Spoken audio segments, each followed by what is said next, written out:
Nannuun gadda yoo jedhallee jechuudha.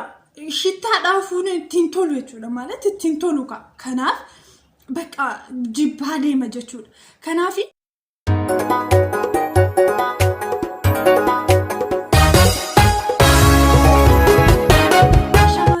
nagaa waaqayyo bakka jirtanitti isiniif haa ta'u jaallatamtootaa fi kabajamtoota hordoftoota chaanaalii kootii akkam jirtu nagaa keessanii ani nagaa kootii gooftaadhaaf galannaa ta'u isinis nagaa guutuu akka qabdanii Kiristoosin keessatti abdii guddaan qaba waaqayyo hunduma keessaniif nagaa baay'isuun isiniin jedha warroonni chaanaalii kootii faaraa taatan like subscribe gochuudhaan maatii koo ta'a akkasumas immoo video asin darbu yoo jaallattan share gochuudhaan hiriyoota keessaniin gaa video asin darban irraa waan baay'ee akka baratan abdii guddaan qaba keessumattuu video asin darbu irraati yeroo baay'ee namoota dhimmoota jaalalaa sababeeffatanii wal miidhanii irratti kan hin hojjedhu namoonni baay'een isa kana irratti mormiin kaasu baay'een isaanii immoo irraa baratu jedhee yaada mudannoon garaagaraa gaafan hojjedhu asirratti ana na mudatee miti namoota kan bira kan mudatee viidiyoo kana nu hojjedhu gaafa naan jedhani anis immoo mudannoo nama sanaa yookaan miidhama nama isa tokko irraa inni kaan immoo barachuu danda'a isa jedhuu fi akkasumas immoo namoonni miidhamni sunirra ga'e qofaa isaaniitti itti miidhamuutirra dhufkatanii itti miidhamuutirra yaada isaanii hirmaannee fi gorsinee jajjabeessuudhaan gara kallattii gara fuulduraatti deemsisuu akka qabnu waan yaaduuf hojjedha ammas ittumaan fufa warri mufattanii dhiifama isiniin jecha miidhaadhaaf hin hojjedhu namni kamiyyuu miidhamarraa akka hafuu fi chaanaalii guddifachuuf warri jettanis immoo ishoo chaanaaliin kunaaf haa guddatu sinumatu subscribe gochuudhaan ilaalu like gochuudhaan share gochuudhaan naa guddisa waan ta'eef ulfaadhaa isiniin jedha viidiyoo har'a isiniif qabadhee dhufe keessas waan baay'ee akka barattan abdiin qaba viidiyoo kanarratti yaada yoo qabaattan koomentii jalatti barreessaa waan yeroo hedduu gaaffii natti ta'uu fi deebii ta'a jedhee yaadu immoo isiniif qabadhee dhufee jira kanaafiyyuu yaada qabdanii koomentii jalatti kaa viidiyoo kana share gochuun dagatina hiriyoota keessan affeeraa isiniin jedha akkasuma namoonni yaada garaagaraa seenaa garaagaraa qabdanii seenaa kamiyyuu haa ta'u dhaloonni irraa barachuu qaba kan jettanii yaaddanii karaa keessana dubbisuudhaan asirratti hojjechuu dandeenya isiniin jedha seenichi dhugaa kan ta'ee fi namoota kan biroof immoo barnoota kan ta'u jechuudha kallattiidhumaan gara viidiyoo har'a isiniif qabadhee dhufeettan isin dabarsa viidiyoo kanarraa waan baay'ee baratu amma dhumaatti na waliin turaan affeerraa kan keenya warri Itoophiyaa jechuudha egaa fuudhanii booda haadha manaa isaaniitiif ilaalchi isaan qaban yookaan jaalalli isaan qabanii maaliif hir'ataa deemaa kan jedhu gaaffii koo guddaa ture akkasumas immoo dhiirri tokko haadha manaa isaa dhiisee manatti gatee dubartii biraa faana jaalala kan jalqabu yookaan immoo haadha manaa biraa qaba waliin gaa'ila dhaabbachuu kan inni yaaduuf sababa maaliiti kan jedhu gaaffii koo guddaa ture jechuudha akkasuma caalattiyyuu gara gaa'ilaattiyyuu galuu caala haadha manaa isaa manatti gatee dubartii biraa faana akka inni deemu kan inni isa godhu dubartii biraa akka inni ilaalu dubartii biraa akka inni yaadu kan isa godhu dubartii biraa akka inni hawwu kan isa godhu maali kan jedhu gaaffii kooti jechuudha egaa sababa kanaaf immoo deebii quubsaa ta'a jedhee kan inni yaadu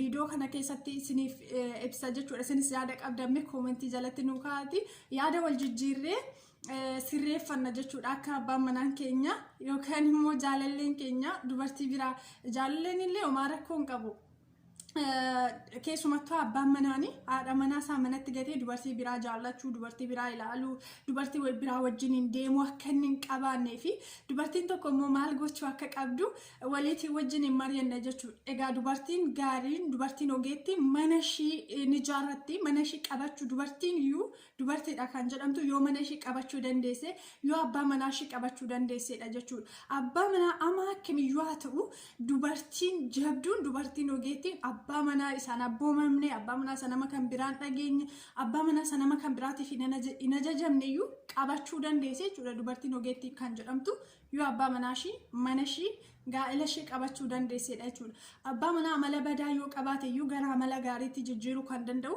dubartiidha jechuudha kanaaf dubartii ogeettii ta'uudhaaf akkamitti abbaa manaa ishee qabachuu qabdi dubartiin tokko kan jedhu immoo dhiirri tokko abbaan manaa ishee maaliif jaalalli akka dura gaafa jaalala keessa jiranii osoo gara gaa'elaatti hin galiini ta'uu dhiisaa kanaaf immoo akkasumatti akkuma gaafa jaalala keessa jiranii sanaatti hiriyummaadhaan jiranii sanaatti jaalala inni isheedhaaf qabutti fufsiisuudhaaf maal gochuu qabdi kan jedhu walii wajjiniin kan ilaallu ta'a jechuudha egaan dhiironni warri Itoophiyaa keessa jiran keessattuu jechuudha bakkee garaagaraa biyyoota alaarra kan jiran illee baay'een isaanii akkana miti jedhee yaada maaliifani sababichi dhiirri tokko dubartii isaa haadha manaa isaa dhiisee gara biraa ilaaluu fi baay'inaan waan hin argamneef jechuudha dhiironni egaa Itoophiyaa keessatti yookaan immoo biyya keessatti egaa jechuudha yeroo sadarkaa jaalalaa keessa jiran jaalallee isaanii wajjiniin wakii kan ba'uun isaan gammachiisu wajjin taa'uun kan isaan gammachiisu wajjin nyaachuu wajjin dhuguu eessayyuu yoo deeman ishee wajjin osoo deemanii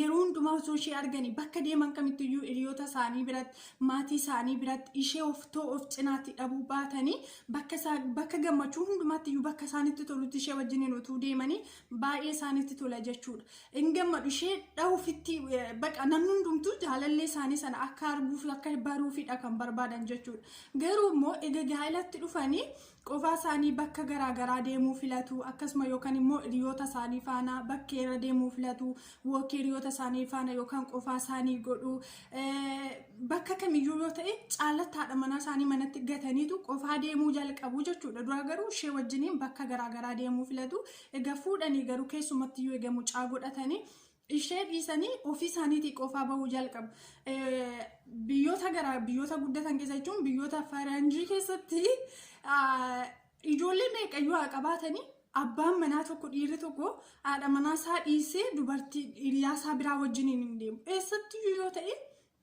ishee wajjiniin deema jechuudha akkuma gaafa jaalallee ta'anii jiranitti yookaan immoo gaa'elatti hin gallee duraatti nama fuulduratti kunuunsinni isheedhaaf qabu qofaatti kunuunsinni isheedhaaf qabu akkuma gaafa duraati jechuudha jijjiiramni hin jiru jechuudha gurguddoo ta'aniyyuu namoota gurguddoo ta'aniyyuu akka waan jaalalleewwan ganaa jaalalatti dhufanitti biyya keenya keessatti jaalalleewwan gaafa jaalala keessa jiranii jechoota garaagaraa jedhaanii maqaashii bareechee waamaa baqa akka kunuunsinni isheedhaaf qabu adda ta'a jechuudha garuu gaafa gaa'elatti dhufan kun hundinaaf egaa warri adiini akkuma kan keenya yeroo jaalala keessa jiranitti jaalallee isaanii kunuunsanitti yeroo dulloomanillee sadarkaa dullumaarra jiranitti jaalallee haadha manaa isaanii sana kunuunsu jechuudha jechoonni isaan jedhaniini akkaataatti isaan ilaalanii haalli isaanii hundumtuu akka waan yeroo jaalala keessa jiran akka biyya keenyaatti jechuudha akkasidha kanaafi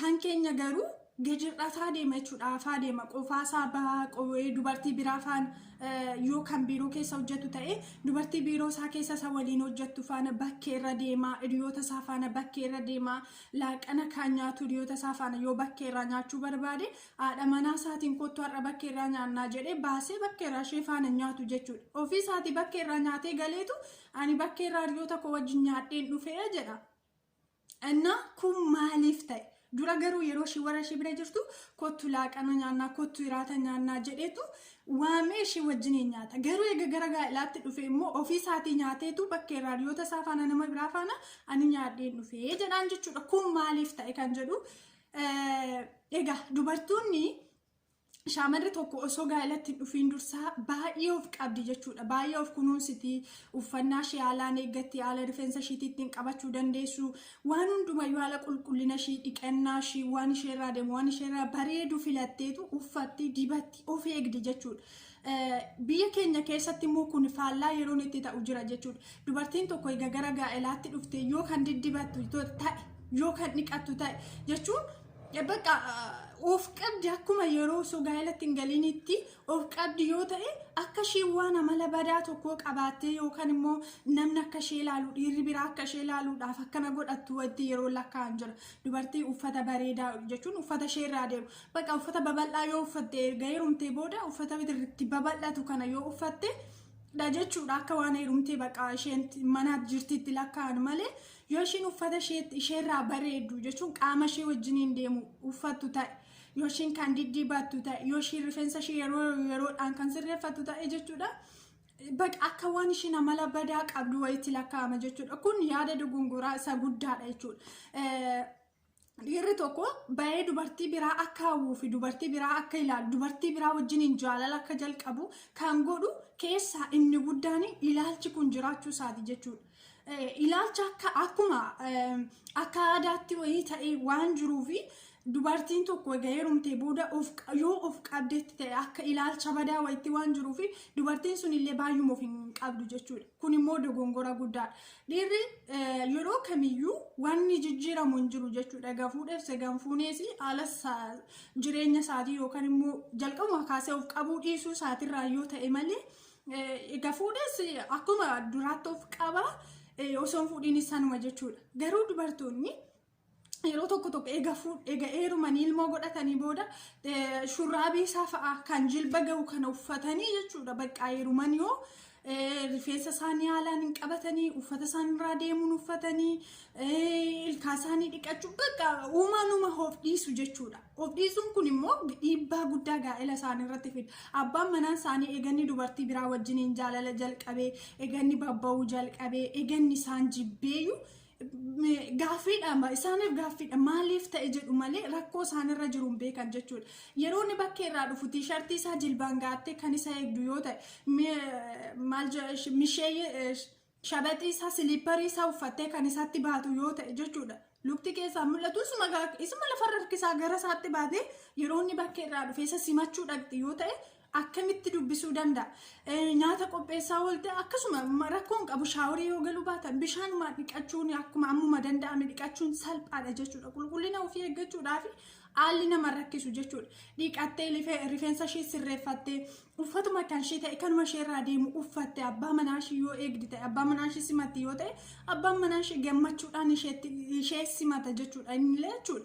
Garuu nyaatuma hojjettee kaatee namni tokko yeroo nyaata hojjete hin dafqaa shittaa bareedaa hin qabu jechuudha. Shittaadhuma nyaata ittiin hojjette sanaa uffatuma nyaata ittiin hojjette sanaan abbaan manaa ishee gaafa bakka irraa dhufu isatti dhiyaatti yoo ta'e isa simatti yoo ta'e baay'ee jibbaatii adeema jechuudha. Yeroo bakkee isa wajjiniin baatu rifeensa ishee akkasumatti qabdeetu baati yoo ta'e uffata babal'aa kana kan ishee wajjiniin deemne waanuma ta'e ofitti gadi keessee baati yoo ta'e ishee wajjiniin bakkee irra deemuun jaallatu. Ishee wajjiniin bakka bashannanaa deemuun jaallatu. Waaq ishee wajjiniin gochuun jaallatu. Bakka jechuun sheemiitu itti dhaga'ama jechuudha. Inni of eeggatee jiraate isheen garuu kututti jettee yoo deemtu isa waliin ittiin toluun gammachiisu jechuudha. Gaafa kana ijji isaa maal ilaalaa ishee qulqullina ishee eeggattu ishee haala uffannaa isheetii bareeffattu. Lapheen isaa ishee sana hawwaa jechuudha. Kanaaf gaa'ela keenya qabachuudhaaf abbaa manaa keenya qabachuudhaaf abbaan manaa keessan akka bakkee biraa hin laalleef dubartii biraa akka hin laalleef abbaa manaa keessan fuulduratti akkuma yeroo utuun heerumiin jirtanitti of qabu of kunuunsu rifeensa keessan qulqullinaan qabachuu bareechitanii yeroo yerootti qabachuu rifeensa keessanii uffannaa keessan tiishartii abbaa manaa keessanii uffachuu isaa yeroo tokko kaalsii isaa iyyuu uffatanii amma jilba ga'utti kan deeman jiru jechuudha. Magaalaa baadiyyaan qabu. Magaalaa baadiyyaan qabu uffata waanuma argan uffatanii kan abbaa manaa isaaniitti ba'an bijaamaadhuma halkan hidhattiin bulaniin ganamas ka'anii ittiin oolanii amma galgalaatti amma rimni ga'utti kan ittiin deeman jiranii jechuudha. Kuni jechuudha dogongora guddaadha jechuudha. Nuti qaama keenya kana yoo qabanne qaama keenya kana yoo kunuunsine macaafni qulqulluullee waan nu dhorkuun qabu jechuudha. Amma nama dogongorsiisutti macaafni qulqulluun kan nu dhorku qaamni keenya kun qullaa hin ta'in. Qullaan keenya mul'atiin malee qaama keenya kana qullaa keenya dhufkannee garuu yoo wanta nurraa bareedu fuula keenya rifeensa keenya nuyi gatiitu nurra jira jechuudha. Foon keenya kun baduu hin qabu jechuun fokkatuu hin qabu jechuudha. Kanaaf nama fuulduratti gaafa mul'annurree of qabne yoo of kunuunsine namni illee nu kabaja jechuudha. Namni nu jaallata. Dhimma maalirraa qaba foon koorraa uffannaa koorraa fuula koorraa rifeensa koorraa jechuu hin qabnu jechuudha. Dubartiin tokko kan isheen qulqullina ishee eeggattu kan isheen of qabduu fi akkuma dhiirri ishee ilaaluuf miti. Gaafa diddibattu gaafa dhiqattu gaafa uffata bareeda uffattu dhiirri akka ishee ilaaluuf miti. Dhiirri akka ishee ilaaluuf kan gootu meebii jiraachuu dandeessi. Garuu dubartiin of qabuun ishii dhiirri akka ishee ilaaluuf miti. Uumamumaan namni qulqullina isaa eeggachuu danda'uuti qaba. Of eeguu qabna jechuudha. Waaqayyo qaama keenya guutuu godhee ganu uume amma jirrutti qaama keenya kana kunuunsuu qabna. Ammoo qabeenyi nu daangessu jechuudha. Ofii keenya kana kunuunsuudhaaf qaama keenya haala gaariidhaan qabannee abbaa manaa keenya wajjin nagaatti jiraachuu abbaan manaan keenya nu dhiisee akka bakka biraan deemnee jaalalleen keenya inni ture inni nu jaallatu suni gaafa gaa'elatti gallee nama biraa ta'ee nutti mul'ata jechuudha. Nutu nama biraa ta'etti mul'ate gaa. Dura bareedduu intala bareedduudhaan beeka ture. Intala rifeensa ishee qabattu, intala qulqullina ishee eeggattu beeka ture. Garuu gaafa gara gaa'elaatti galee Baqa yoona umurii ishii malee jaartii dulloomtu wayii gaafa isheen taatu injibba baqa injibba dubartii qulqullina ishee eeggattu ijji isaa laalaa deemaa jechuudha. Kanaaf akkuma gaafa duraatti uffata tiishartii isaa uffachuu namni yoona baqa waan jaakeettii isaa namni uffatte isatti simachuun sirrii miti jechuudha. Waan amma abbaa manaa keessa waliin jirtanii nama yoo viidiyoo kana laaltanii jechuudha. Abbaa manaa keessanii kotootti jettanii gaafa inni dhufu san simatina. Baqa yoonni isin cina taa'uu dhufe namni shittaa bareedaa kan hin qabne yoo ta'e baqa uffanni keessan kotootti jedha yoo ta'e baqa hin jaallatu jechuudha. Jechuun baqa guutumaan guutuutti qulqullina keessan guutummaatti kan hin eegganne yoo ta'e bishaanuma xiqqaa ilaandii tokkitti qulqullina keessan kana isin eeguu danda'a jechuudha. Yoo itti beekanii jechuudha qulqullina ofii eeggachuuf bishaanuma ilaandii tokkotu isin qulqulleessaa jechuudha. Kanaaf abbaa manaa keessanii yoo inni osoo dhumayyuu amma bakka irraa dhufee isheen qulqullina isheen eeggattu waan ta'eef nannuun gadha yoo jedhellee jechuudha. Shittaadhaa fuun ittiin tolu jechuudha. Maaliif ittiin tolu kanaaf baqa jibbaa deema jechuudha. Kanaaf kunuunsa gaarii ofii keenya yoo goone abbaan manaan keenya illee nu jaallataa isin ittiin jijjiiramu jaalalleedhum keessan isa duraa ta'eetu har'allee si wajjiniin jiraata jechuudha. Kanaaf diddibachuun cubbuun itillee dhiqachuun qulqullina ofii eeggachuun uffata namarraa bareedu uffachuun cubbuu mitillee amala badaallee miti jechuudha. Kanaaf cubbuutti yookaan immoo amala badaatti kan nama geessu jechuudha. Yaada hin taanetti kan nama geessu uffannaa miti dibannaa miti sammuudha. Yaada sammuuti jechuudha.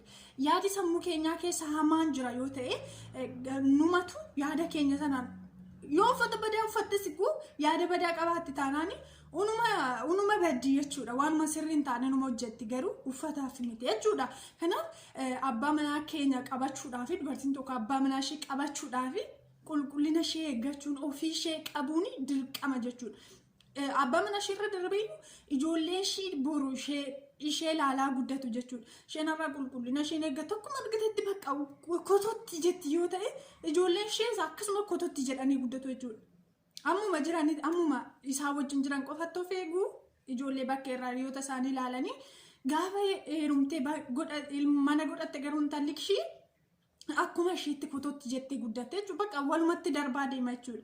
Kanaaf dubartiin tokko mana ishee qabachuudhaaf abbaan manaa ishee akka bakkee biraan ilaalle dubartii biraa akka hin hawwinee fi ishee dhiisee dubartii biraa faana jaalala akka hin jalqabnee fi qulqullina ofii eeggachuun of qabuun abbaa manaa qabachuudhaaf nama gargaara jechuudha. Kanaaf egaa heerumtanii booda egaa gaa'elatti galtanii boodas akkuma gaafa heerumne sanatti uffata bareedaa uffadha. Baqa ammuma qabdan uffatuma isa bareedaa qabdan uffadha. Yoo hojjechaa ooltanii yeroo abbaan manaan keessan dhufuutti jirutti jijjiirradha.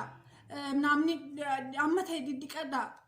Achi booda abbaa manaa keessanii gammachuudhaan simattu innillee gammachuudhaan isin simata. Isa jaalallee keessan kaleessa ture sana kunuunsa isaa kaleessa jecha babbareedaa isaa kaleessa akkamitti taa'ee jecha bareedaa sitti haasa'uu danda'a jechuun baqa yeroo teessu ati kututuma jaartii wayii fakkaatti teessa waanuma jechoota isaa hubattu ittiin fakkaatu waan ta'eef jechuudha.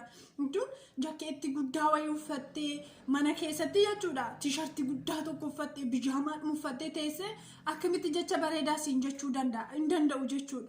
Kanaaf waan hubattu ittiin fakkaatu waan ta'eef jechuudha. Kanaaf abbaa manaa keessan qabachuudhaaf of kunuunsaa of qaba. Dur ofii keessan qabaati achi booda abbaa manaa keessan qabachuu dandeessu isin dhiisee eessayyuu hin dhaqu jechuudha. Kana viidiyoo kanarraa waan baay'ee barattaniitu jedhee yaada. Akkasuma yaada qabdanii koomentii jalatti barreessaa. Yeroo biraa viidiyoo biraatiin amma deebinee wal arginutti nagaadhaan naa tura. Nageenyi